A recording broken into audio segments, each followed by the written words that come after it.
Well, hey guys, today I'm back and I've got my Uncle Dunkle glass jar squirrel feeder. I've got my trail camera and I've got a bag of pecans. So today I'm just going to put the pecans in this glass jar. We're going to set the game camera up and we're going to see what kind of footage we get. Now, if you want to see what kind of game camera I have here, this is my new favorite.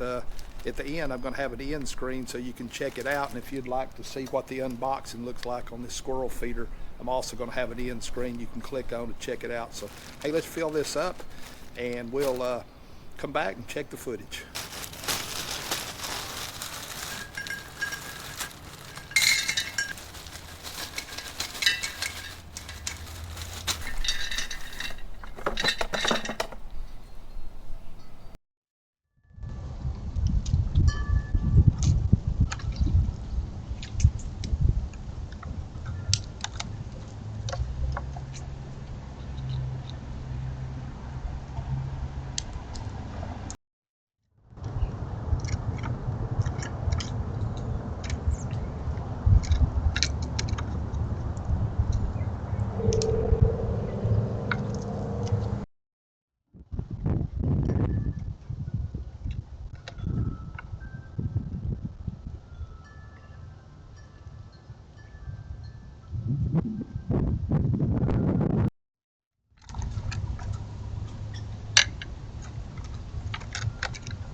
Well guys, I hope you enjoyed that video. It's pretty obvious them squirrels, they love pecans.